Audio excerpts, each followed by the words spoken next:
Hello and welcome to the Box Angeles podcast with me. I'm your host, Mike Elder. It's a pleasure to have you here. Let's do some housekeeping before we get to this wonderful episode.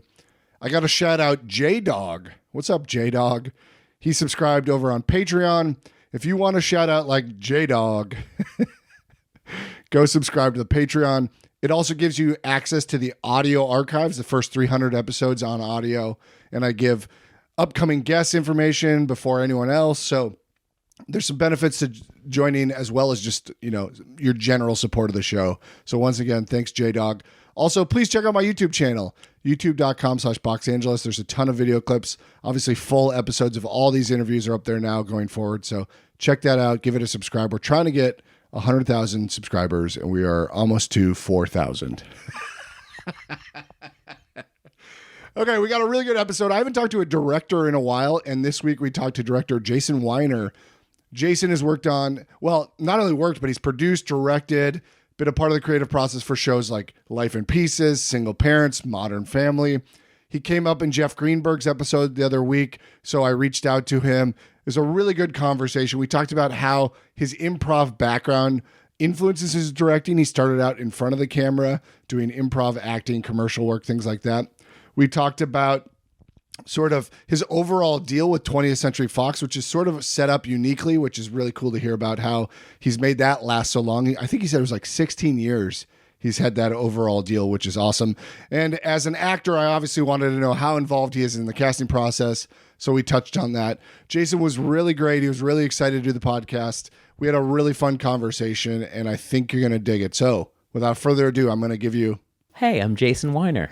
Hi, Jason. Hi. Thanks for coming down. I'm so excited to talk to you. As I told you, I talked to Jeff Greenberg a couple weeks ago, the great casting director who casted Modern Family and did a delightful job. And he mentioned you by name about how on the pilot of Modern Family, you had to deal with Julie Bowen being pregnant. Yes. Which I didn't know. And then I was like, interesting. I rewatched it. And sure enough, you did a fantastic job hiding that. Thank you. I mean, listen, I'm happy to include that on any list of accomplishments. Do you find it funny, though? I don't know if you're on like TikTok or anything, but if you ever see like a Julie Bowen impression, they're always holding stuff now, I think, because of that. I feel like, they're always like grabbing clothes or whatever. And I think it's because of your creative direction on the pilot. Well, look, you're always trying to take whatever challenges are in front of you and make them work. And not just make them work, but like somehow make the thing better because of whatever. And in this case, I think that's exactly what we did. The idea was to create, a character that was reflected for the audience what like modern motherhood was like. And the fact that Julie in the pilot had to constantly be carrying something in front of her, something always in her hands, just actually weirdly set this template for the character that she would be constantly harried and busy. And that felt real. I agree. She was very frazzled and just like sort of unkept doing that. And you did a great job with that. That's really cool. At what point did you know you were going to have to do that? It had to be pretty late given how Jeff said that casting pan. Yeah, Jeff, and I guess for anybody listening, you can go back and listen to the odyssey of casting Ty Burrell in that role. And at this point, it's sort of stuff of legend. But... Julie sort of didn't get the part until after we had finally resolved the Ty Burrell odyssey. Right. And so it was very late in the process, and she felt like the perfect choice opposite Ty, but she was 8 months pregnant with twins. Right. And so it was like, well, we're not just casting her for the pilot, we're making a long-term choice, and also... we're not going to, not hire somebody because they're pregnant. I mean, she's the best person for the part. Right. So we're going to figure it out. Right. Yeah. I mean, to me, I as an actor, and I view that as like just such a scary thing to be put in front of you suddenly, that you have to deal with this last minute covering up a pregnant situation. Like, but to you, I guess, do you just think that's par for the course? That's directing. There's always going to be wrenches thrown at you and always things that you're not considering that are going to come, and you just have to adapt and figure it out. That's what it's all about. Yeah. You gotta, the conditions on the ground are constantly shifting and it's about making it better. in the face of whatever that adversity is. And that's like the arc of the shoot, the arc of the day, the arc of the moment is exactly that. It's not going to be what you expect. How do you take what's there and make the whole thing sort of come to life and be better in spite of whatever the challenge is? Yeah, I love that. Where does that rank in the pantheon of your directing as far as wrenches in at the last second? Do you have anything worse than that was more threw you off more? Sure, man. I mean, there's been crazy stuff. Give me one. I want to know now. If you can, obviously. Well, I was making this pilot called Strange Calls in Canada. It was the first thing I was shooting in Vancouver because most of the time comedy historically has shot in Los Angeles, and that's no longer the case anymore. More and more stuff is shooting internationally, shooting in other cities, comedy or drama. Right. But that was at a time when there wasn't that much production in Canada and the crews were not as fast, not as sharp, didn't seem to have the same kind of experience of an American crew. And I had my DP there.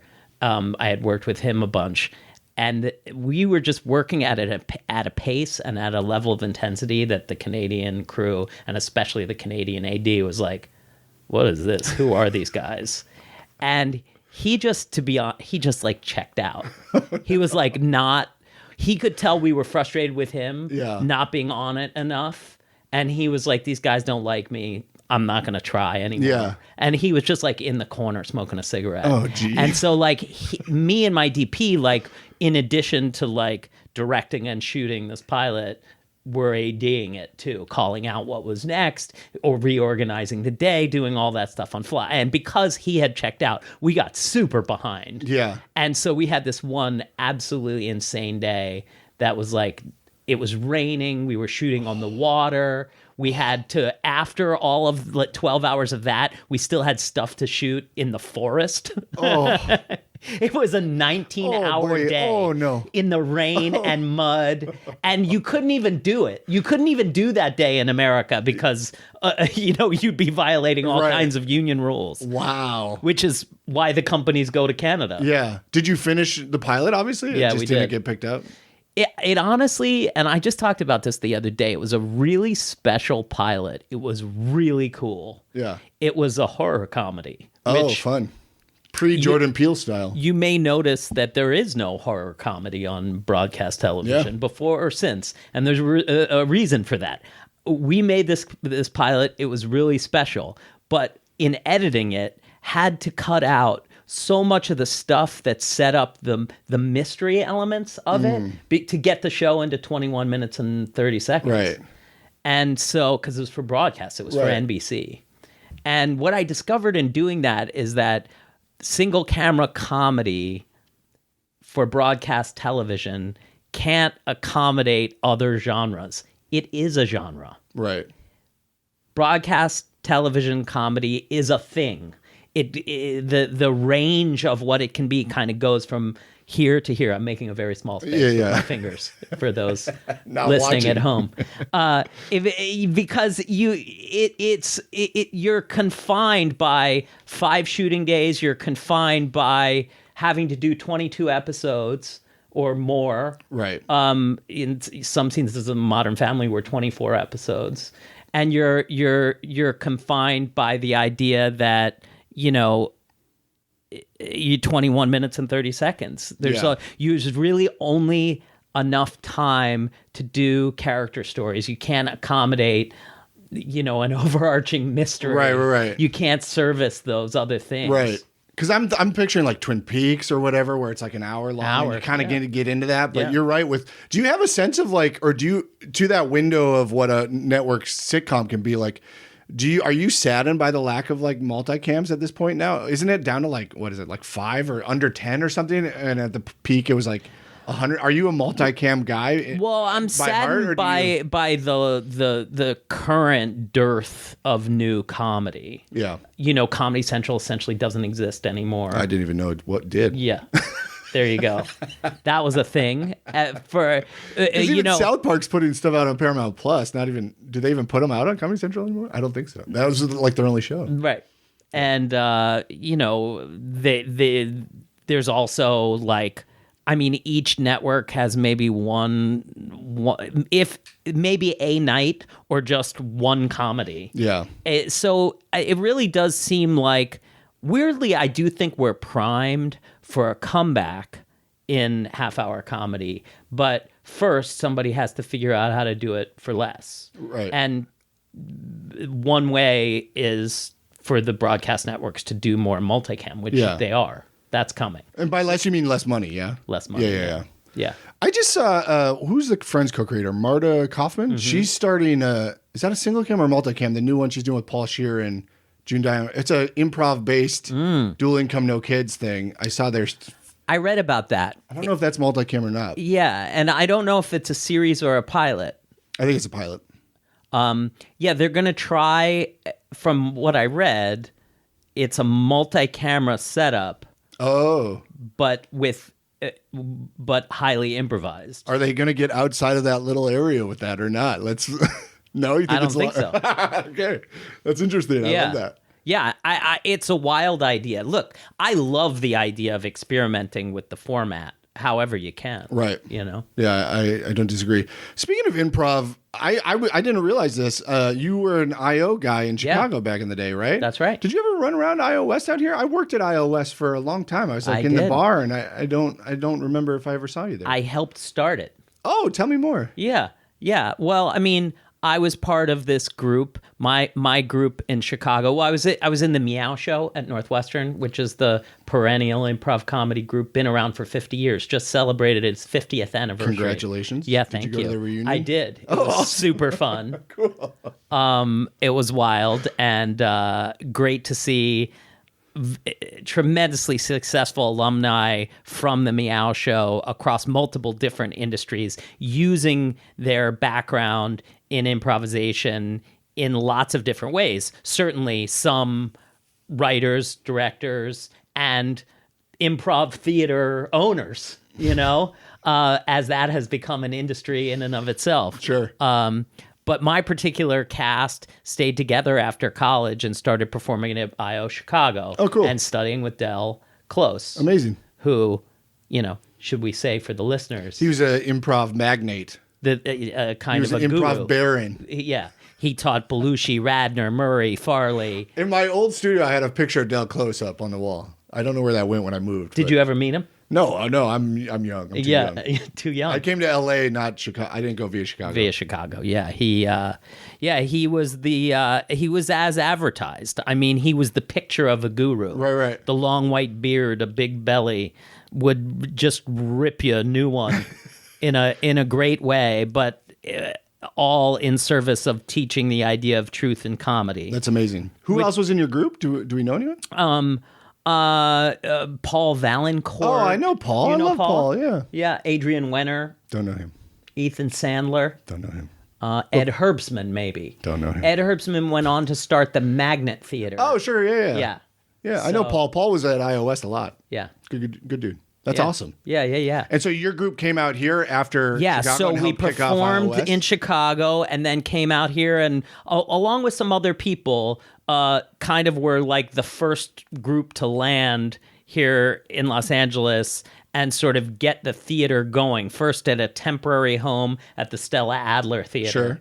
And that kind of collected a lot of IO Chicago alumni, and they were doing the Armando show there as kind of like a weekly thing. And then eventually at the Complex Theater on Santa Monica Boulevard, and then finally in its own, where it became the long-term home where you were a bartender. Yes, that's correct. Yes. Yeah, that's so cool. Yeah. I remember Paul was definitely there early for sure. So Yeah. that's so cool that you were a part of that. Yeah, somewhere along those, during those days, I sort of transitioned from being a performer to being a director full time. And unlike some people who kind of combine the things, the second that I sort of discovered directing, I was like, oh man, this is what I should be doing. Like this is, and I was very eager, since I had been lucky enough to be making my living as an actor at that point, and people knew me as an actor to some extent.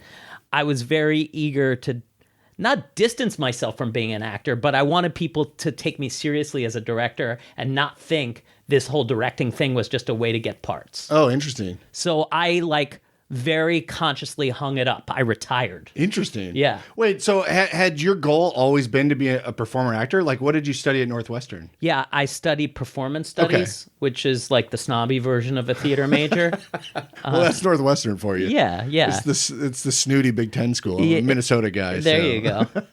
We've had a lot of Northwestern people on the podcast. Is that right? I feel like a lot of performers go through there. Yeah. For Yeah. their program because it's pretty decent. Right. And I didn't even know that, I think, going there. I went there as an English major. Oh, funny. With. Okay. And I was like, I kept sneaking into all the theater classes. And at some point, the dean was like, come on, just do it. I love that you knew the dean. Yeah. In those days, you sat with the dean of the School of Speech. Okay, got it. Not like the dean of the whole thing. Got it. But you interacted with her and she was like, I see that you've managed to talk your way into an acting class, even though you're not supposed to be able to do that. Why not just be a major? And for me, I liked the performance studies department because what it was I did have an interest in literature, and it focused a lot on adapting literature for performance, and there were some really interesting professors with some really interesting stuff to teach Very that cool. I was drawn to. Yeah. Were you from Chicago? I was from Baltimore originally. Oh, so why Northwestern if you went there for English? That's what I'm saying. Oh, weird. I don't know why. I applied to about 4 different schools, and Northwestern was on the list just based on, I think, what my high school guidance counselor knew of me. I was a performer. I had done a bunch of TV stuff locally in Baltimore. Cool. I had done theater. I was an artist. I was a photographer. Always a creative. Yeah. And so knowing all this about me, I don't know, Northwestern made the list somehow. And then miraculously, given my SAT scores, I got in. And I would never today. Sure. It's gotten so much more competitive. Okay, so let's smash cut back. So you're performing, you're surviving in LA as an actor? Really? Yes. Wow. Yes. So my group, that group I was talking about, together, what was it? Meow? With a Meow show, and then at IO we became the Tribe in Chicago, and then when we landed in LA, we changed our name to Bitter Noah, which was after the late great Noah Gregoropoulos, who was a fixture of the Chicago improv, very bitter. It would always say something freaking hilarious under his breath as he was drinking at the bar. Sure. That was, raining on your sunshine. And we thought it was hilarious. And as a sort of honor to him, we named the group Bitter Noah. So that group created a show for MTV called The Blame Game. Oh, okay. And it was based on a format we sort of invented at IO called Sue Your Ex. Okay. It was a late night show where we would invite somebody from the audience to share a story with us about a bad breakup. Okay. And we would then take the details of that story and put their relationship on trial. We would improvise a courtroom trial and then jump out of the courtroom trial and do scenes based on the relationship. Love that. As an improv guy, that probably makes sense. No, yeah, that's great. Yeah. So that format was the basis for this kind of hybrid game show, sketch show, reality show that we sold to MTV. And I was on that show as one of the lawyers representing the kids suing each other over their breakup. And it was a ridiculous show that was very salacious and sexual. It brought up a lot of nasty stories, right? That was sort of the idea. And as a result, MTV kind of they got big ratings on it, but they kind of kept a lid on it because they were putting it on at 5:30 in the afternoon after TRL. Oh. Real young kids were watching it, and it was nasty. Yeah. And I think they were like, this is getting all the numbers we need. We don't need any bad publicity about it not being right for the kids we're feeding it to. Yeah. And so we did 120 some episodes. Wow. 4 cycles of the show. I didn't know that. Yeah, it was crazy. That's awesome. So that was really my origin story look, we made no money. I made the same, I was a waiter at the Chateau Marmont when I first moved out here, and I made the same being a waiter at the chateau as I did on that MTV show. Wow, that's not great. It made me able to not wait tables, but that was about it. Interesting. And then from there, because I was on that show a bunch, that led to a few small parts and things, and enough between that and doing commercials, you could make your living in those days. So I guess my question is like, for me, like if I was surviving as an actor, that's like the dream. So what was the calling to directing? You mentioned like you were very, I'm done with acting. I'm a director now. Huzzah. Well, thank you for adding the accent. That's improv. Was there a specific thing though that like or did you just love it so much once you started like teasing it out? Well, I mentioned acting, writing, photography. I did those 3 things separately in school and throughout my life. Put them all together. I was doing all that. It just had never. I wasn't like Spielberg with my trains at 8 years old, making movies and knowing that like I want to make the next whatever. Right. I thought of. I loved these 3 separate disciplines, and I was always doing all of them. Yeah. And it wasn't until, and I thought the dream was to be an actor. And it wasn't until I was lucky enough to achieve that dream, exactly what you're talking about, make my living as an actor, which is the dream for a lot of people. I was lucky enough to be able to do that in my 20s and realize, oh my God, I'm thoroughly unfulfilled by this. Oh, sure. It is not the creative outlet that I dreamed it would be. In fact, I found myself being kind of like what from the other side I would deem kind of a dick on set. Because I was the guy thinking like, why are they shooting in this order? Why is the camera here? Oh, interesting. Why? And I would ask questions from my meager perch as an actor to say like, would I, I was that guy being like, would I do that or might I move here? But I'm not saying that because based on the character. I'm saying that because I'm third eyeing it. I'm on the outside and I'm thinking about how they're shooting it. Yeah, you're backseat directing. Yeah, I'm backseat directing. That's what it was. And at some point I was like, I got to stop doing this and put my money where my mouth is. Yeah. And how did you do that? Did you just start doing like sketches and shorts with your friends or? Well, because like, the weird thing to me is like, I feel like you're not the first director I've talked to that started in acting, right? Yeah. It just seems like it makes sense. But like, to me, to go from directing, like I just did a short, I didn't direct it, but I just did a short with my friend last weekend. Like it was a lot of work. How do we go from like a short like that to Modern Family or Single Parents? Or like the steps don't make as much sense to me as they do in acting, I guess. Well, yeah, I think there's a reason that a lot of really great directors were actors. I mean, like there's something about being in that process and understanding what goes into it that I think makes you conversant in a language that enables you to connect with and communicate with actors, especially when things get tough on set and you're under pressure and you don't have a lot of time and you have to very quickly, make the scene better, connect with what it is, whatever it is. It's like there's something about the language of sort of active verbs that you come to understand and what makes sense to an actor, what's actionable, that I think you learn almost only from being an actor. Yeah. So I had that in me somewhere. So we're in this time in the story where I'm uncomfortable being an actor or not fulfilled by it. Let's put it that way. And so I wanted to make a short film but I'm a perfectionist and I swing big. Me too, yeah. So I knew that I had saved up a little money from residuals on commercials. And I was like, I'm going to end up blowing like my entire savings on whatever this thing is. Yeah. I know it. So I better make it good. Yeah. So I actually worked for kind of consciously over the course of about 3 years to find the idea. Like I wrote a bunch of short film scripts that I didn't think were good enough and I wasn't like, this isn't the one to push the chips to the center of the table on.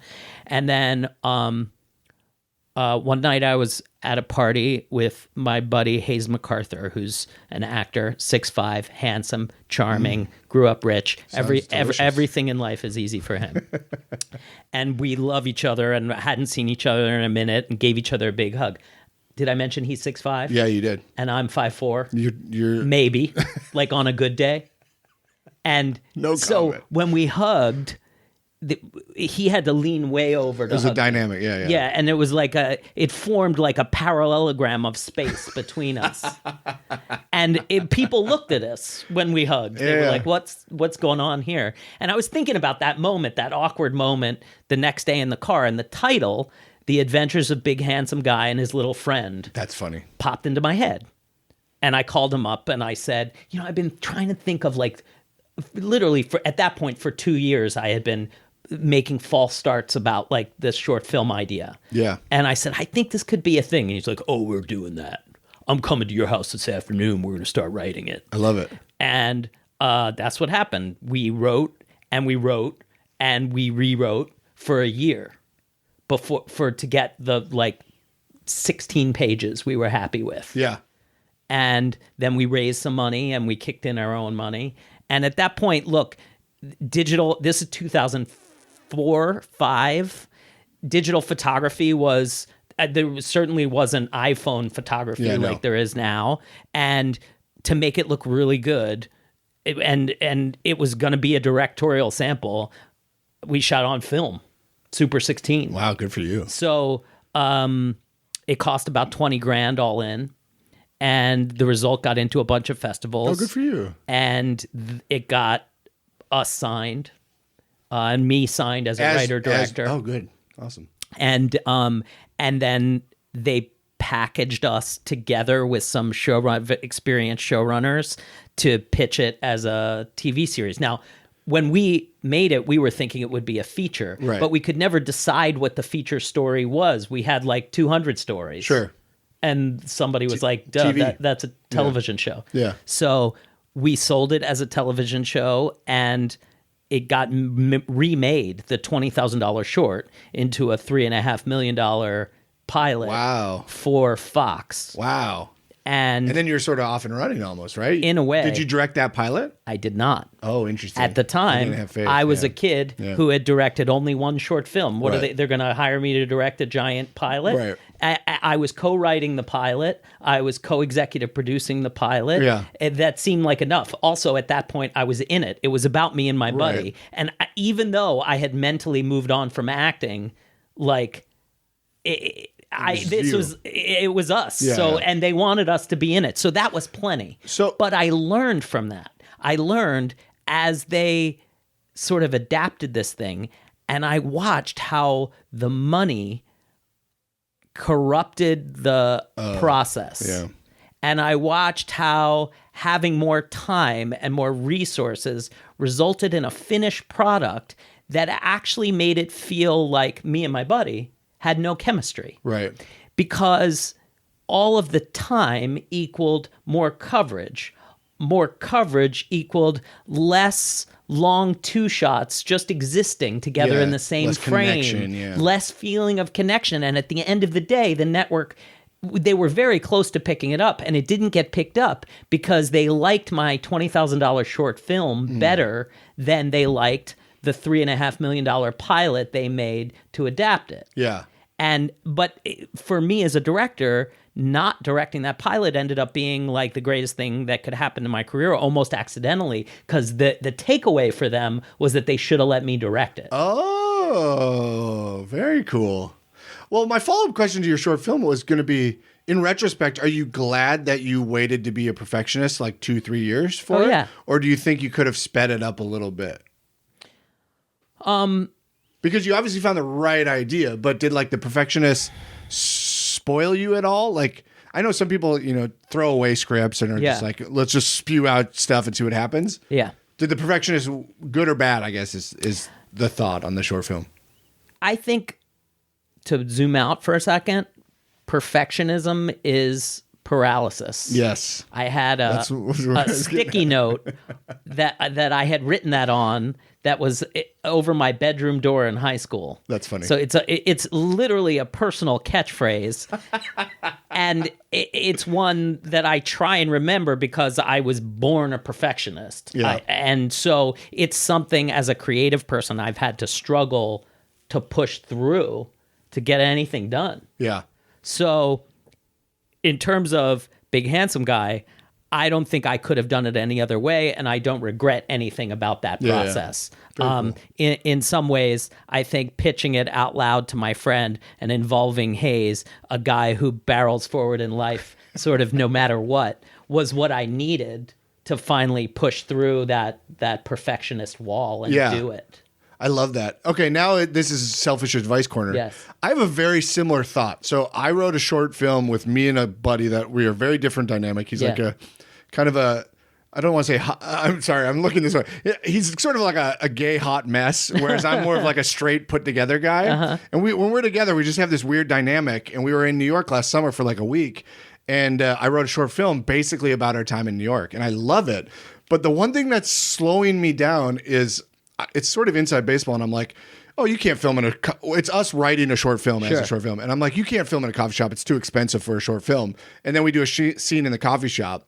And that's like the one reason I haven't really gone out of my way to do it is because I'm like, oh, I don't want to film in a coffee shop. I don't know what to do. I don't know the first thing about that. Yeah. What would you do if you were me? I would do my best not to be limited by that, your perception of what can and can't be done. Yeah. I need to just do it for a weekend. Figure it out. Book a coffee shop somewhere. Wouldn't be hard. It wouldn't be as hard as you think. I think you're right. Oh, it's so frustrating. But I'm in the same camp as you. I'm like a perfectionist. And I'm like, well, this is going to be perfect. I got to make sure everything's in line. I got to do it myself. Well, that's why having this podcast is such a good thing for you. Tell me more.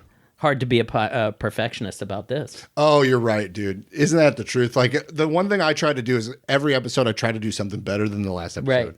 Because you can sit there and be like, I've had so many people approach me like, how do I start a podcast? I'm like, start a podcast. Yeah. Just do it. Yeah. And then improve every one. Like sometimes my audio is not great. The next time I fix whatever I messed up. Sometimes the video is not great. I fix it next time. I add, I iterate. Yeah. And it's just a good way to like see that sort of natural organic growth. Well, that's also why I'm here. I listened to it. Oh. And I was like, that guy's good at this. Oh, thanks. Did you listen to Jeff's episode? I did. Yeah, he was great. Did you know he had that little card on Modern Family?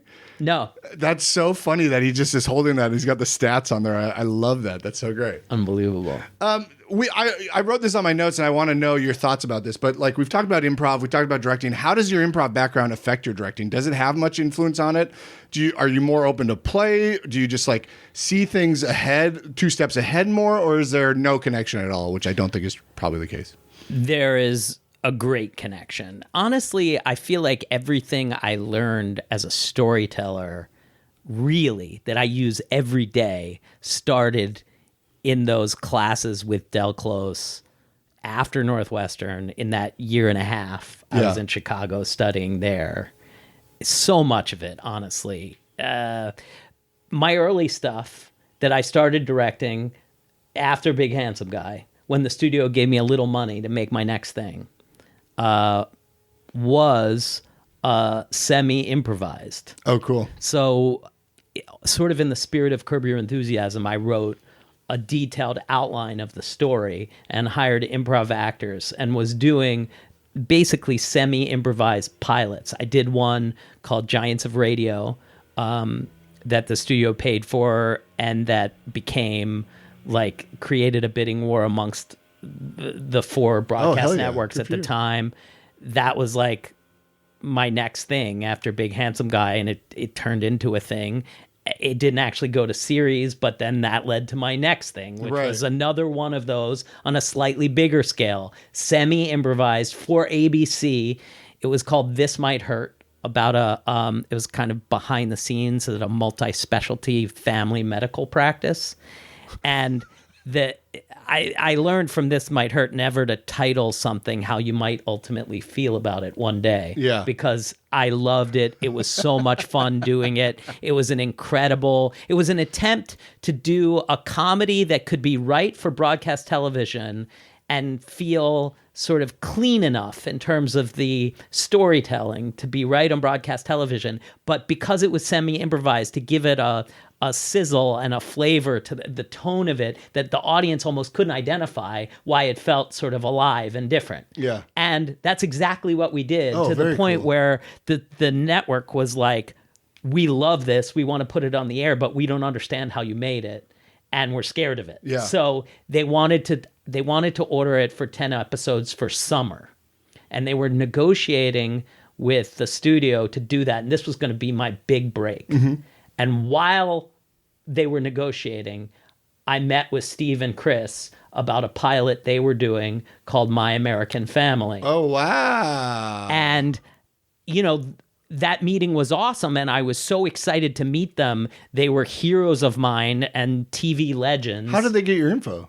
They had seen This Might Hurt. Wow. Which was very sort cool. of being passed around at that time. Cool. And they were told, look, this is probably going to go at the network, but your pilot's also for ABC. You should meet this guy. Very cool. So I met with them and talked to them about My American Family, which is what it was originally called, as we possibly established.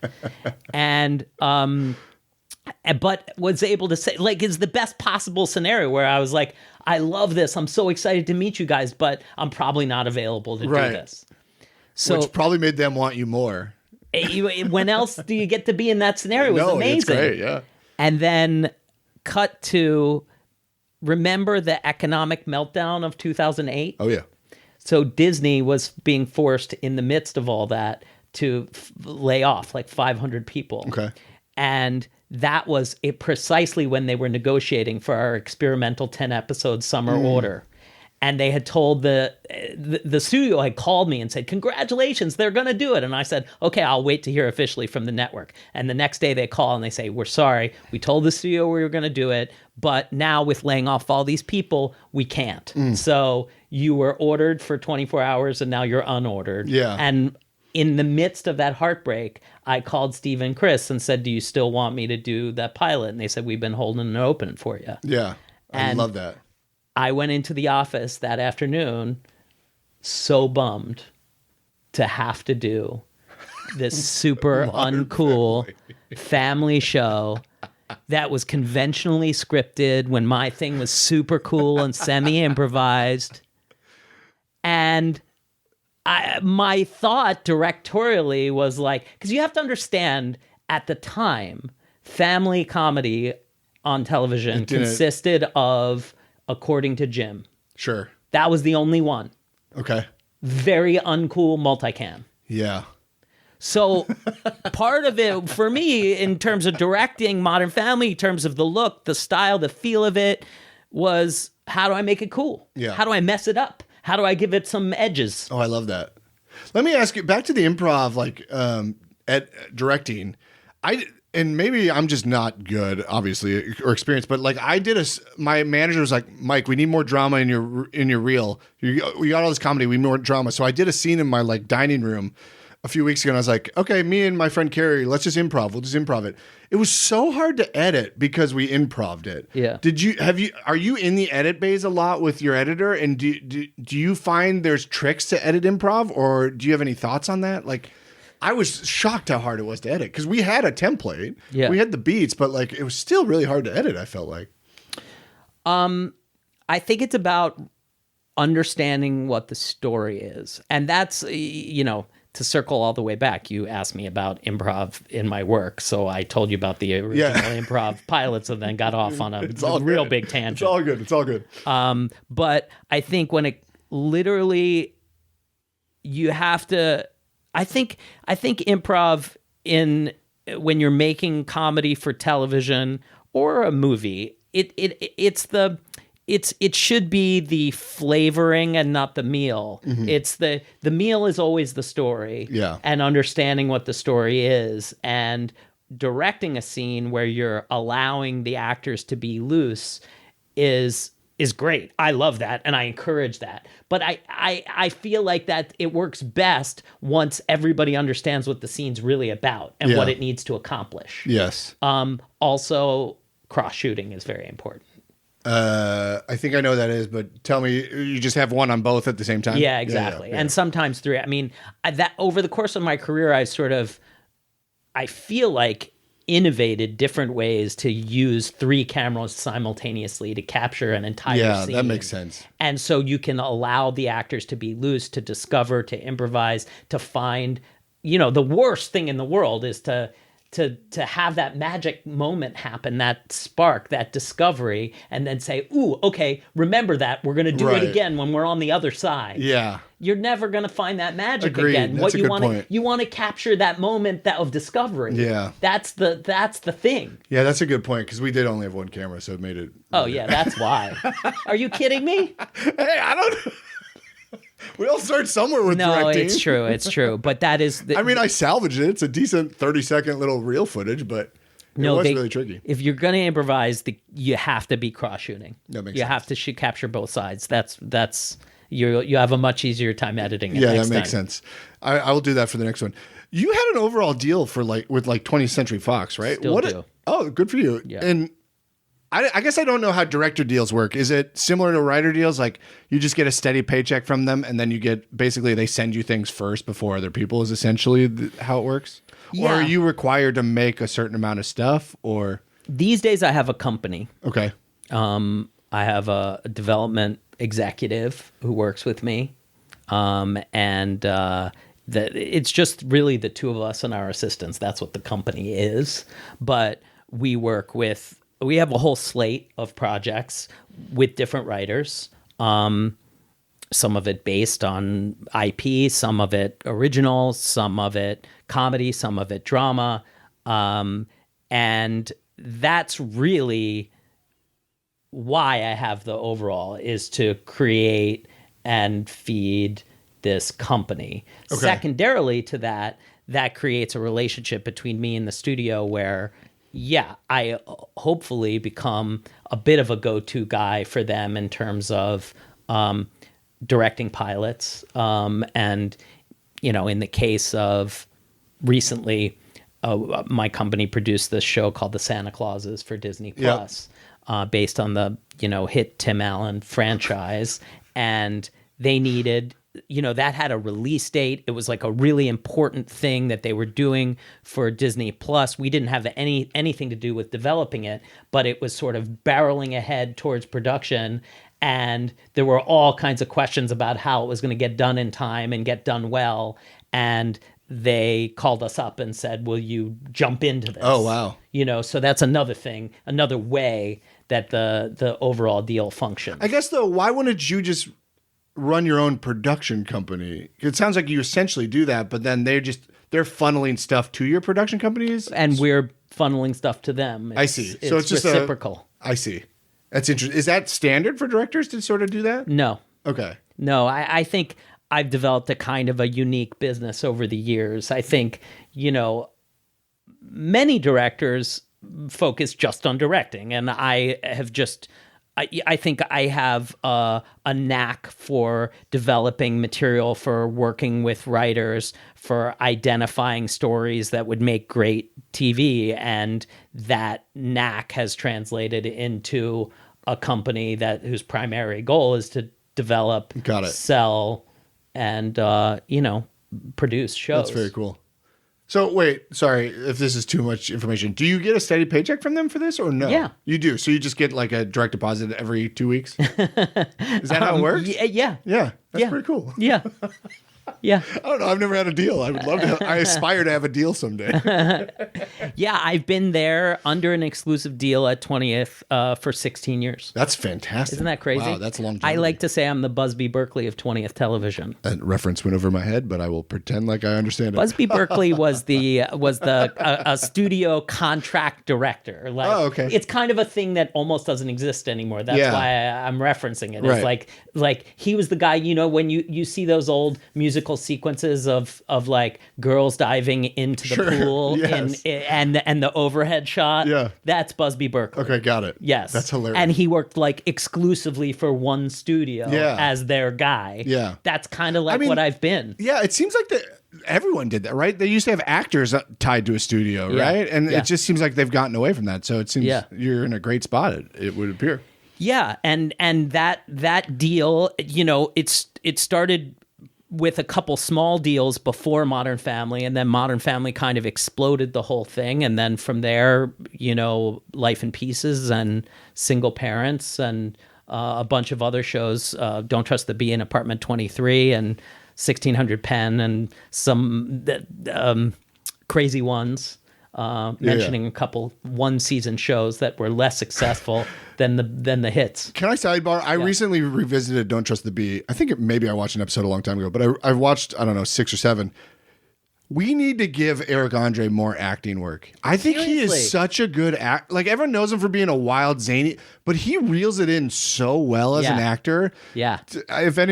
If his people are watching, just get him in more. He's such a good actor. I loved working with Eric Andre and we, like, I remember as we worked, because he had limited acting experience. Like, he was mainly a comedian. And Man-Seeking Woman is like the other show I can think of that he was on. That Jay Baruchel show on FX. Right. That was after. Oh, okay. Yeah. Before that, we like really worked together throughout the process of him testing for that show to like find like a grounded version of a character. You did a great job. Thank you. How involved are you in casting? We have so many actors that listen to this. I have so many actors that listen to this podcast.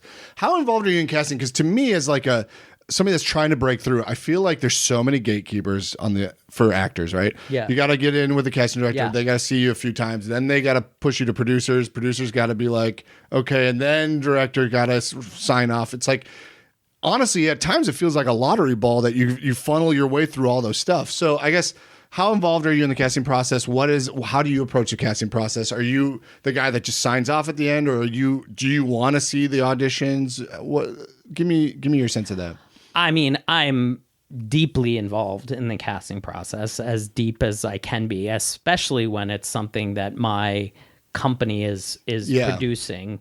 You know, going back to something like Modern Family, I sort of told you some of the story. So when I jumped into that, it was already in process. Right. You know, they had cast already Sofia Vergara and Jesse Tyler Ferguson, but they were like stuck in casting Cam, for example. Mm-hmm. Eric Stonestreet had auditioned. They identified him in a group. I wonder what Jeff would say about this, or what his memory of, but my memory was on my first day of work there, I was sort of given the files. Here's who we've read. Go through, see if there's anybody you like, anything we missed. And Eric was amongst that group that I said, hey, it's worth bringing him back in. I know him from IO Chicago, right? We went way back. I knew how funny he was. And this is the part that was entirely Eric. Eric, between his first audition where they thought maybe there's something there, and his second audition where I had suggested we bring him back, it had occurred to him that the character was his mother. Yeah. And it came together for him. So when he came back in, I didn't do anything. I'm not claiming any credit. It was Eric that figured out the character. Right. But that was the point at which I entered the equation, and that's an example of how I'm involved in casting. I see something in this guy, you should bring him back.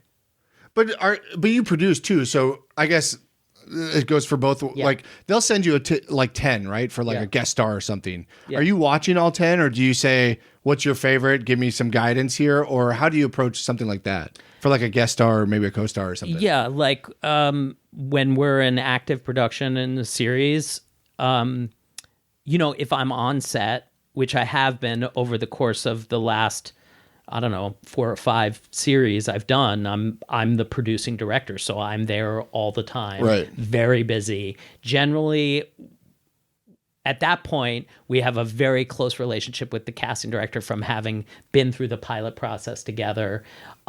They understand, you know, generally my tastes and generally the tone of the show that we're going for. So I asked them to send us, for each guest role, usually it's between 5 and 10 choices. They maybe see 50. Right. But they send us a top 5 and 10, Yeah. 5 to 10, and I go through those and weigh in. And usually, I think a lot of times shows are made by teams of people. It's always interesting, the politics of those teams, right? It's always different. Yeah. Who gets what voice, or who feels empowered to speak on what part of the process. But I've always felt very confident with casting, possibly because I started as an actor. So I'm always the first to open up those links. Yeah. And the first to weigh in. I like so-and-so and so-and-so and so-and-so. And I like to be very specific as I'm working with a team of people to guide them to say, here's what I liked. Sometimes to not put my thumb on the scale, because it is a team sport, I won't say, like, this, it's got to be this person. Right. I'll say, these are the 3 I like. This is why. This is what this is bringing. This is the part of the character that's working in the hands of this energy or whatever. Yeah. I'll write an email that gives those details and then open up the conversation from there. Yeah, that's great. I really like that. Do you ever like see all 10 and like no to? Yes. Really? Yeah. Is that happen a lot? Yeah. Oh, yeah. wow. Because we discover things, I think, based on, sometimes it's like, oh, we were looking for the wrong type of person. Sure. This just isn't working for the story. And as now you've brought in like this idea of the character, and now I'm thinking about it relative to something else that has changed on the ground. Yeah. And suddenly it doesn't work. Yeah, that makes sense. Or maybe it illuminates something in the writing that doesn't quite work. Right. And so that suggests, oh no, we got to go out and sort of look for a different tone or a different type of actor. Right. So obviously you want to get different actors. Casting wants different actors to keep it fresh. Do you ever, as you mentioned, like a team, you obviously have a staff on your company. What's your company name? Blue Dog? It's dog. called Small Dog. Small Dog. But the logo is blue, so you're not bad. Are you constantly looking for new producers or new casting directors, or are you trying to discover new talent in those other fields? New DP, maybe not a DP, but are you looking for new talent outside of, I assume you're looking for new actors always and stuff, but those other places, are you looking for new stuff constantly? Or yes, no? yes, always. It's a little different right now. I think throughout like the boom, the kind of the bubble of everybody 700 shows of 700 shows, you were constantly sifting for new people because you just like weren't going to get your old favorites or your favorite costume designer. Right now, I'm getting texts from people that I couldn't get, that worked steadily for 7 years and that I could never get a hold of, are texting me now saying, "What do you got?" Wow. It's a different world at the moment. Yeah. I appreciate you doing that, though. I feel like I saw something recently, Brie Larson talking in an interview where she was like, I don't know why we say cast and crew. It should be one thing. And it gives weird dynamics. But I feel like we don't think a lot about like casting directors, new and upcoming casting directors, or new and upcoming producers or costume designers. And whenever I'm on like a commercial and I'm like talking to, the hair and makeup, I'm like, what have you been working on? I always find it fascinating. And I like the idea of people getting a chance and an opportunity. I made a little movie in Brooklyn called Ode to Joy, starring Martin Freeman. And we made it for $1.5 million. Yep. Like that's a tiny small movie. And it was made under something they call Tier Zero. So it was a union production, but but literally bottom of the barrel. And so what that meant was that we couldn't get anybody who had done the actual job to work for what we could pay them. So literally everybody on the movie was doing the next job up that they had never done before. Interesting. It was just me and my DP again. The same guy I described from the Vancouver thing. the Vancouver Checks thing, out. David Robert Yeah, Jones. when you get a DP, you got to keep your DP. Maybe he'll be your next guest, Oh, I'd love to. I don't have a lot of DPs. right? Maybe you can help me with my short film. He's directing now too, and he's a hell of a director. But David Robert Jones has been my longtime DP. I mean, I've worked with a lot of other DPs too, but he and I that makes have a sense. special thing. I think that makes sense. And he was actually the DP on The Adventures of Big Handsome Guy, the short film. Oh, that's great. Coming up together. I love that. We've come up the whole way. Yeah. So did that movie work with all the people stepping up in their roles? Did that movie? I think so. Yeah, that's cool. It got distribution through IFC, and if you took a cross country flight during a period of time, it was the first thing offered to you. It had a great run on Showtime and in small independent theaters. That's the life of a little movie these days. Yeah. But I'm really proud of it. But also, to your point, that's like where a casting associate was asked to step up and do a casting director job, and they're a big opportunity for them and a big credit. Yeah. I want to ask you real quick before we get to the last question. So, on Modern Family, for example, you did the pilot. Was part of your deal how many episodes you would do for the show? No, but it is. I at the time wasn't 100% sure I would stay with the show past the pilot. A lot of directors who direct pilots, that's all they do. Right. But and I didn't develop this as a philosophy until after the fact. But I decided to stay with Modern Family. I decided that my job wasn't done after the pilot. I decided that it would be fun to stay with the show and to figure out how to do it week to week, to really get in there with Steve and Chris and really understand what the show was beyond the pilot. Yeah.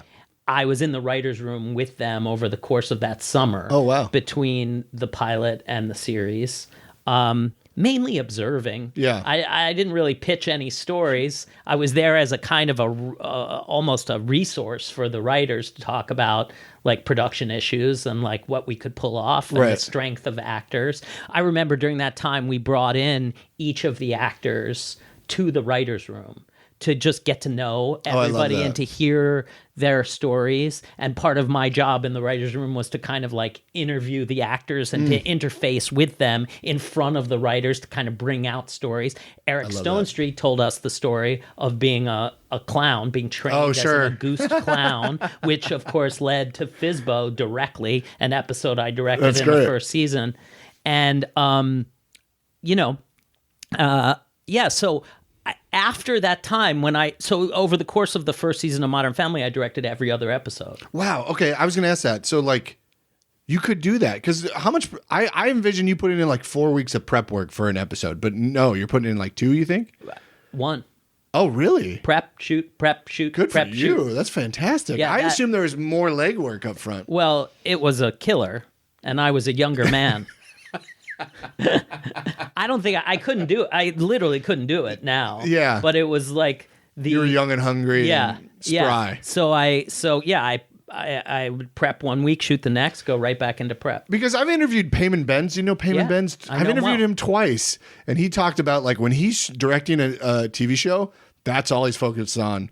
18 hours a day. He's just like thinking about it nonstop. His family and his friends are by the side and he has to apologize to them and he's just in the zone. So I always assumed it was a longer run that you guys had to do to prepare. But it is. And it is exactly what you just described, what Payman describes. It's complete. It requires all of your energy and focus. You have no room in your brain for anything else. Yeah. Which is, again, I have small kids and a wife now. I couldn't disappear. I couldn't direct every other episode of a 22 episode season. It would be impossible. Yeah. But at that time, I just dove in and I was proud to have shaped the tone over the course of the season and helped crack the way that we could execute the show week in and week out. And like I say, that became part of my philosophy going forward. Oh, the job of the pilot director, especially on a comedy, is not over with the pilot. You've only scratched the surface in terms of the tone of the show and in terms of the story the show is ultimately telling. And I feel like that job really extends through a first season. Yeah. Yeah, I love that. And I would encourage any actor that hasn't, like, we did that. Like I said, we did that sketch a couple weeks ago. And when you always are like, how does it take so long to film something? And then you do a 30-second sketch and it takes all day. And you're like, how? You don't think about all the shots and all the angles and all this coverages.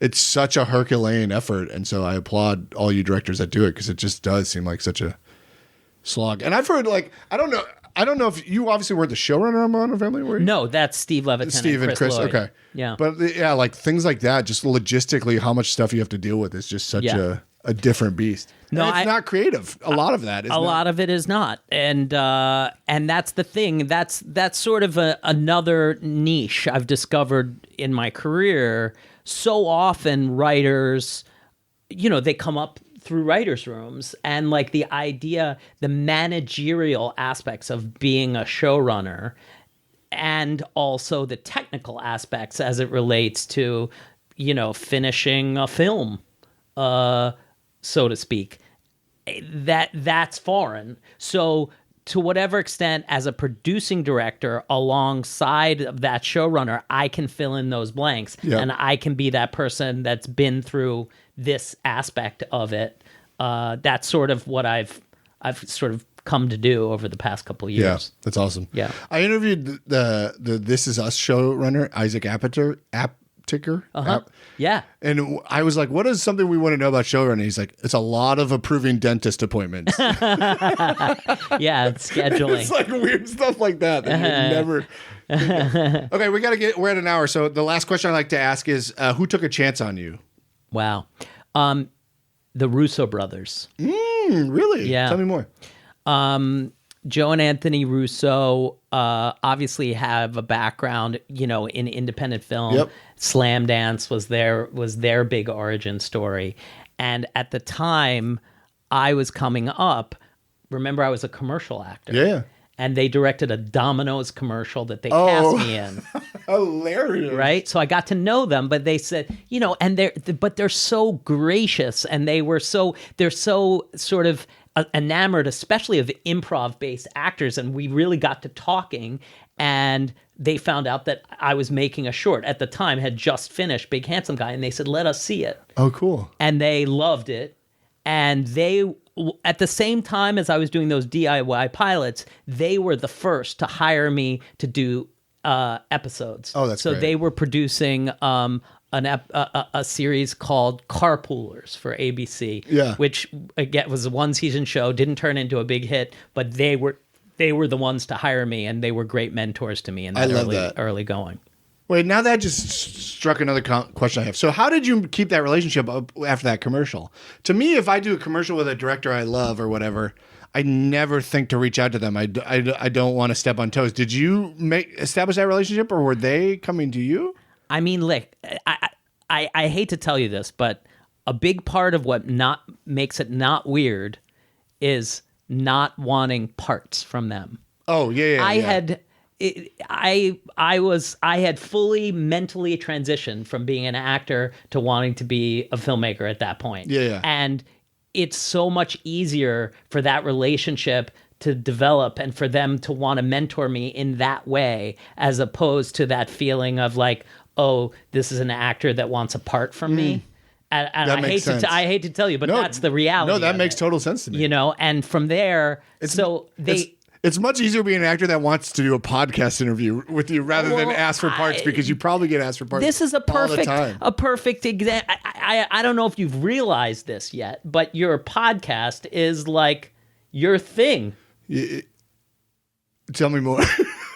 Well, it's what's making you more than just an actor. Oh, yes, for parts. Absolutely, yes. And ultimately, you're really good at this. Oh, thanks. I appreciate that. You got a great voice. Okay. You speak concisely. Thank you. And with purpose. Thank you. And not everybody can do that.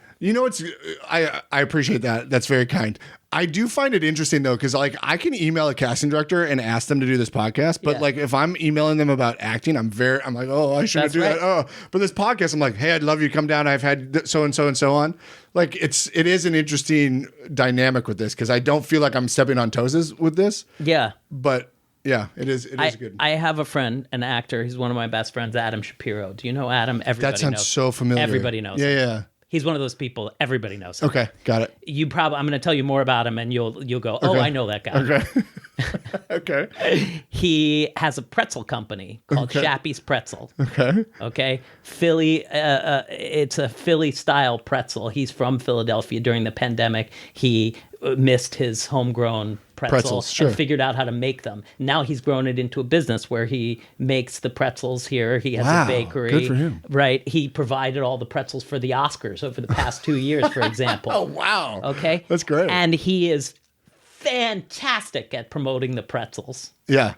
But he's an actor. Yeah. He is an actor. He's a very successful character actor. Yeah. But this has given him a way to promote himself that's not about acting. Yeah. I'm giving up his game here. I apologize. No, it's to him. no. I I'm know. apologizing I to don't him. think he minds. You're mentioning him by name Yeah. on the podcast. It's probably okay. good. All right. I hope it's good. Point is, he is now on this coming season of The Bear. Oh, good for him. Oh. Actually, both he appeared in last season in a small role, and it's grown into quite a large role Hell in the next 2 seasons.